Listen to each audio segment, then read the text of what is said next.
Pasta 4. 4. Minha mãe me ensina a tourear.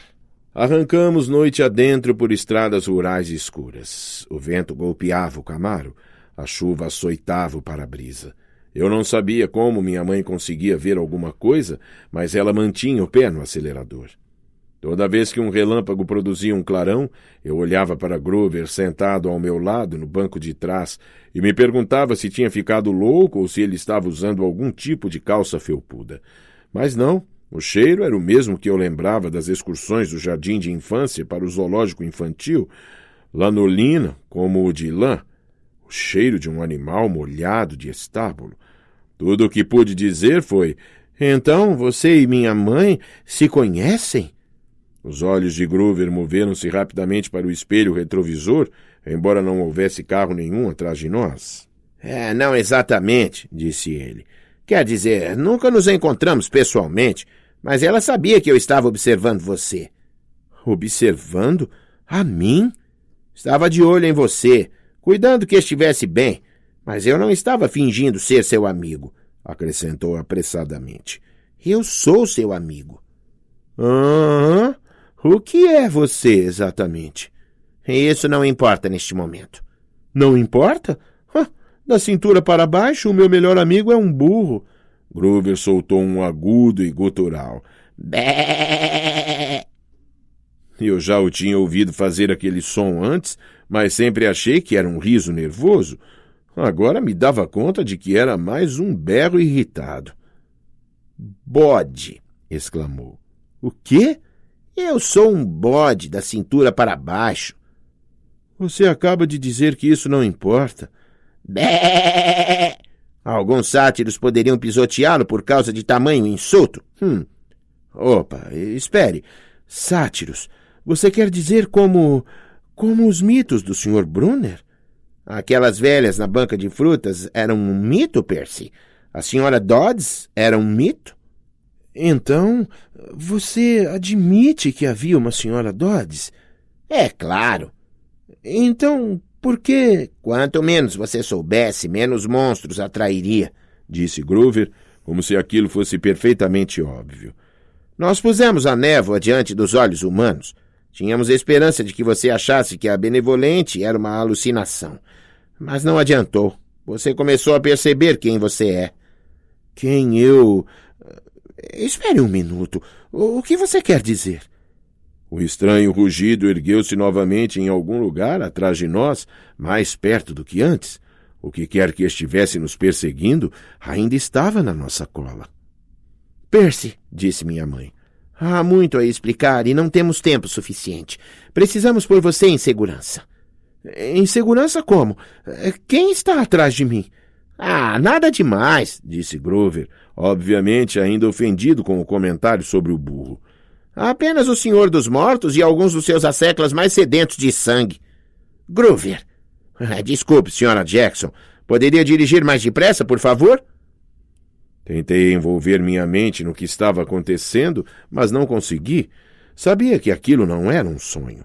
Eu não tinha imaginação. Jamais poderia sonhar algo tão estranho. Minha mãe fez uma curva fechada para a esquerda. Desviamos para uma estrada mais estreita, passando com velocidade por casas de fazenda às escuras, colinas cobertas de árvores e placas que diziam "colha seus próprios morangos" sobre cercas brancas. "Aonde estamos indo?" perguntei. "Para o acampamento de verão de que falei." A voz de minha mãe estava tensa. Por mim, ela estava tentando não parecer assustada. "O lugar para onde seu pai queria mandá-lo." "O lugar para onde você não queria que eu fosse?" "Por favor, querido", implorou ela. "Isso já é bem difícil. Tente entender. Você está em perigo." "Porque umas velhas senhoras cortaram um fio de lã." "Aquilo não eram velhas senhoras", disse Grover. "Eram as parcas. Você sabe o que isso significa? O fato de elas aparecerem na sua frente? Elas só fazem isso quando você está prestes a... quando alguém está prestes a morrer." "Epa, você disse você?" "Não, eu não disse. Eu disse alguém." "Você quis dizer você, ou seja, eu." "Eu quis dizer você como quem diz alguém. Não você, Percy, mas você, qualquer um. Meninos, disse minha mãe. Ela puxou o volante com força para a direita e eu tive um vislumbre de um vulto do qual ela se desviara, uma forma escura e ondulada, agora perdida na tempestade atrás de nós. O que foi aquilo? Perguntei. Estamos quase lá, disse minha mãe, ignorando a pergunta. Mais 1,5 quilômetros. Por favor, por favor, por favor. Eu não sabia onde era lá, porém me vi inclinando-me para a frente na expectativa, querendo que chegássemos logo. Do lado de fora, nada além de chuva e escuridão, o tipo de campos vazios que a gente vê quando vai para o extremo de Long Island. Pensei na Sra. Dodds e no momento em que ela se transformou naquela coisa com dentes pontiagudos e asas de couro. Meus membros ficaram amortecidos de choque retardado. Ela realmente não era humana e pretendia me matar. Então pensei no Sr. Brunner e na espada que ele jogara para mim. Antes que eu pudesse perguntar a Groover sobre aquilo, os cabelos da minha nuca nunca se arrepiaram. Houve um clarão ofuscante, um bum de fazer bater o queixo, e o carro explodiu. Lembro-me de ter me sentido sem peso, como se estivesse sendo esmagado, frito e lavado com uma mangueira, tudo ao mesmo tempo.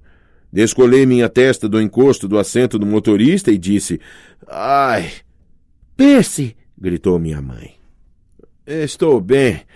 Tentei sair do estupor. Eu não estava morto. O carro não explodira de verdade. Tínhamos caído em uma vala. As portas do lado do motorista estavam enfiadas na lama. O teto se abrira como uma casca de ovo e a chuva se derramava para dentro. Relâmpago. Era a única explicação. Tínhamos voado pelos ares, para fora da estrada. Ao meu lado, no assento traseiro, havia uma grande massa informe e imóvel. "Groover!" Ele estava caído de lado, com sangue escorrendo do canto da boca. Sacudi seu quadril peludo, pensando: "Não! Mesmo que você seja metade animal, de quintal, ainda é meu melhor amigo e não quero que morra." Então ele gemeu. Comida! E eu soube que havia esperança. "Percy", disse minha mãe, "temos de..." Ela titubeou. Olhei para trás. Num clarão de relâmpago, através do para-brisa traseiro salpicado de lama, vi um vulto andando pesadamente na nossa direção no acostamento da estrada. Aquela visão fez minha pele formigar. Era a silhueta escura de um sujeito enorme, como um jogador de futebol americano. Parecia estar segurando uma manta por cima da cabeça. A metade superior dele era volumosa e indistinta. As mãos erguidas davam a impressão de que ele tinha chifres. Engoli em seco. "Quem é?" "Percy", disse minha mãe extremamente séria. "Saia do carro." Ela se jogou contra a porta do lado do motorista. Estava emperrada na lama. Tentei a minha. Emperrada também. Desesperado, ergui os olhos para o buraco no teto. Poderia ser uma saída, mas as bordas estavam chiando e fumegando. "Saia pelo lado do passageiro", disse minha mãe. "Percy, você tem de correr. Está vendo aquela árvore grande?" "O quê?" Outro clarão de relâmpago e pelo buraco fumegante no teto, eu vi a árvore a que ela se referia.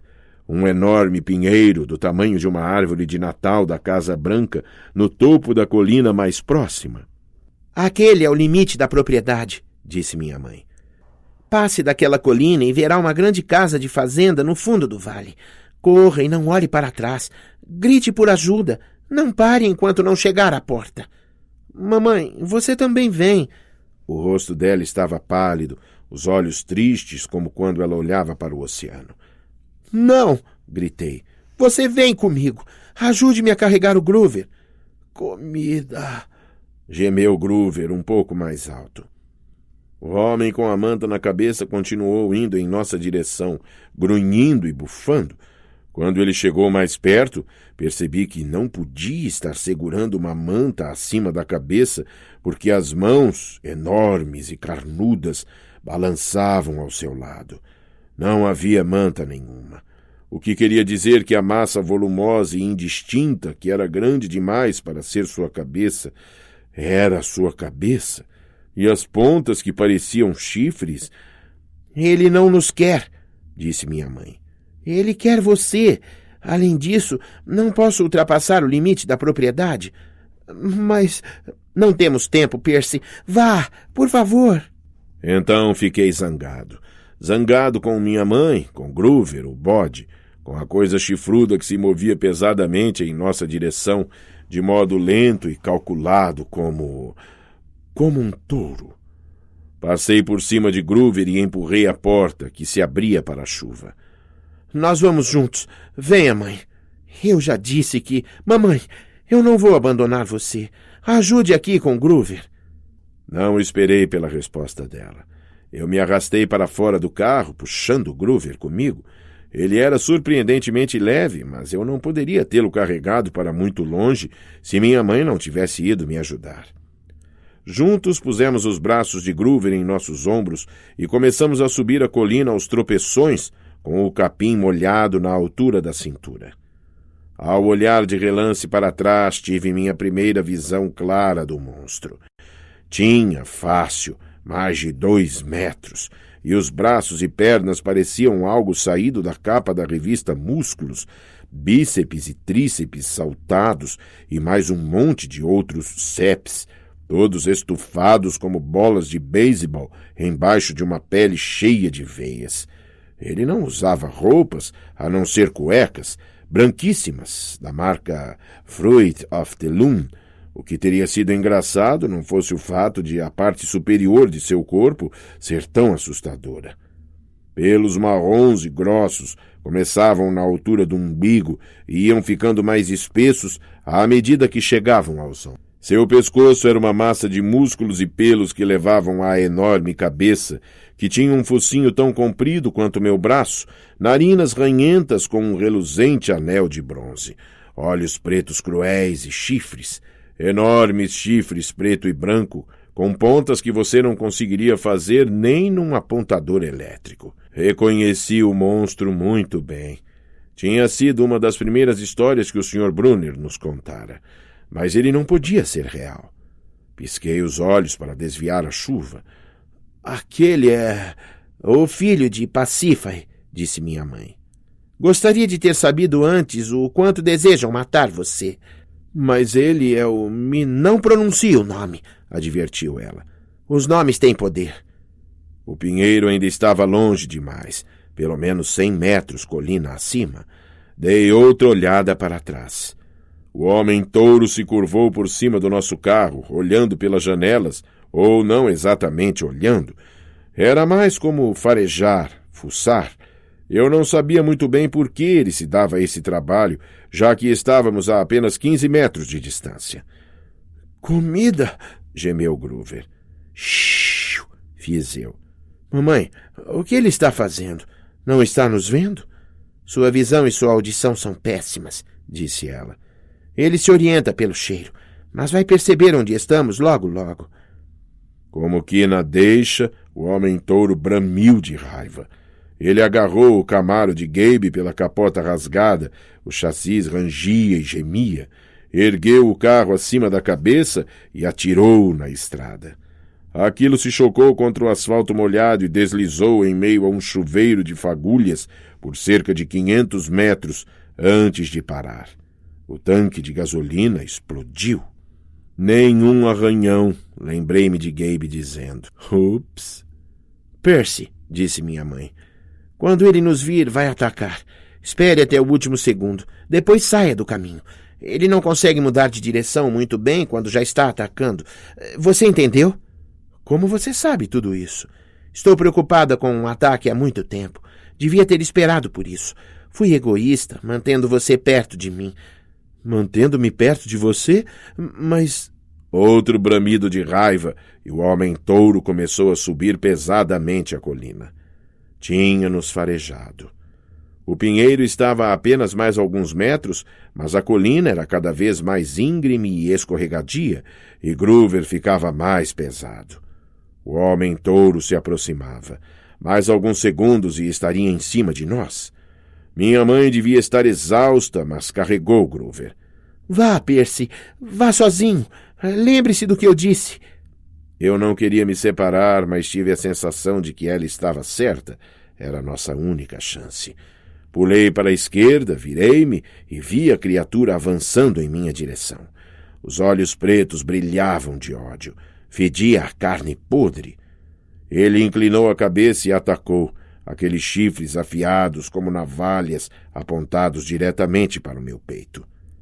O medo no meu estômago me deu vontade de disparar, mas isso não daria certo.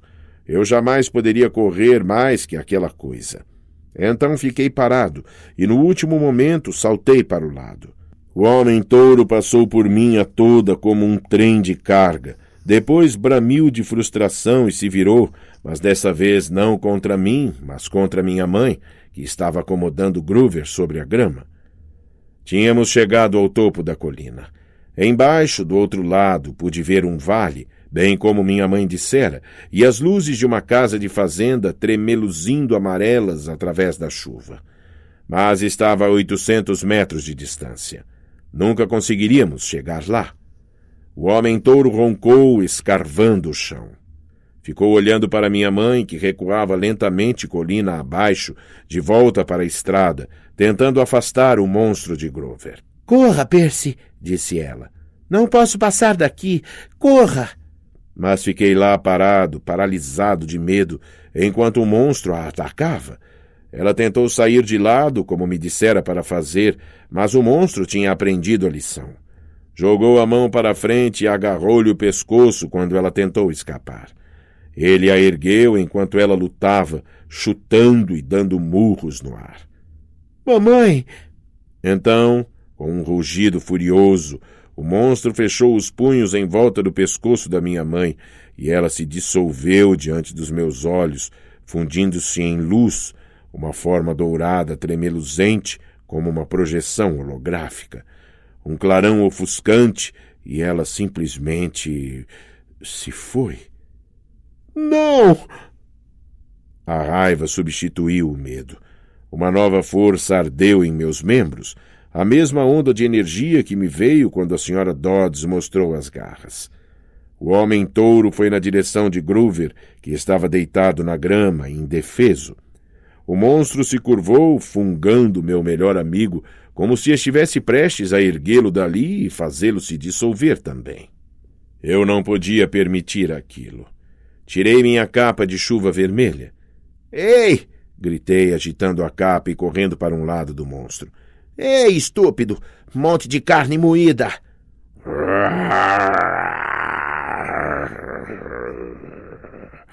O monstro virou-se para mim, sacudindo seus punhos carnudos. Eu tive uma ideia boba, porém melhor do que não pensar em nada. Encostei as costas no grande pinheiro e agitei a capa vermelha na frente do homem-touro, pensando em pular fora do caminho no último momento. Mas não foi assim que aconteceu. O homem-touro atacou depressa demais, os braços estendidos para me agarrar, qualquer que fosse o lado para onde eu tentasse me esquivar. O tempo começou a passar mais devagar. Minhas pernas travaram. Eu não podia pular para o lado, assim saltei direto para cima, usando a cabeça da criatura como trampolim, girei o corpo no ar e caí sobre seu pescoço. Como eu fiz aquilo? Não tive tempo para descobrir. 1 milissegundo depois, a cabeça do monstro chocou-se contra a árvore e o impacto quase fez meus dentes saltarem da boca. O homem-touro cambaleou de um lado para outro, tentando se livrar de mim. Segurei com força em seus chifres para não ser arremessado. Os trovões e os relâmpagos ficavam mais fortes. A chuva caía em meus olhos. O cheiro de carne podre queimava minhas narinas. O monstro se sacudia e corcoveava como um touro de rodeio. Poderia simplesmente ter chegado para trás e me esmagado completamente na árvore, mas eu começava a perceber que aquela coisa só tinha uma direção, para a frente. Enquanto isso, Groover começou a gemer na grama. Quis gritar para ele ficar calado, mas do jeito que estava sendo jogado de um lado para o outro, se abrisse a boca, deceparia minha própria língua com uma mordida. Comida! Gemeu Groover. O homem-touro virou-se para ele, escarvou o chão novamente e se preparou para atacar. Pensei em como ele havia espremido a vida para fora de minha mãe, como a fizera desaparecer num clarão de luz, e a raiva me abasteceu como um combustível de alta potência. Agarrei um dos chifres com ambas as mãos e puxei para trás com toda a minha força. O monstro se retesou, soltou um grunhido de surpresa e então... Black! O homem-touro berrou e me atirou pelos ares. Aterrissei de costas na grama. Minha cabeça bateu contra uma pedra. Quando me sentei, minha visão estava embaçada, mas eu tinha um chifre nas mãos, um osso partido do tamanho de uma faca. O monstro atacou. Sem pensar, rolei para o lado e me levantei de joelhos. Quando ele passou a toda velocidade, enterrei o chifre quebrado bem na lateral de seu corpo, logo abaixo da caixa torácica peluda. O homem-touro urrou em agonia. Debateu-se, rasgando o peito com suas garras, e depois começou a se desintegrar. Não como minha mãe, em um clarão dourado, mas como areia se esfarelando, carregada pelo vento aos pedaços para longe, do mesmo modo como a senhora Dodds se desintegrara. O monstro se fora. A chuva tinha parado. A tempestade ainda rugia, mas somente à distância. Eu cheirava a gado e meus joelhos tremiam. Minha cabeça parecia que ia se partir ao meio. Estava fraco, assustado e tremia de tristeza. Acabara de ver minha mãe se desvanecer. Queria me deitar e chorar, mas havia Grover, precisando de minha ajuda. Portanto, consegui erguê-lo e descer cambaleando para o vale em direção às luzes da casa. Eu estava chorando, chamando minha mãe, mas me agarrei a Grover. Eu não ia deixá-lo partir. Minha última lembrança é ter desmaiado numa varanda de madeira, olhando para um ventilador de teto que girava acima de mim, mariposas voando em volta de uma luz amarela e as expressões austeras e familiares de um homem barbudo e uma menina bonita, com cabelos loiros encaracolados como os de uma princesa. Os dois olharam para mim e a menina disse: É ele. Tem de ser. Silêncio, Annabeth, disse o homem. Ele ainda está consciente. Traga-o para dentro.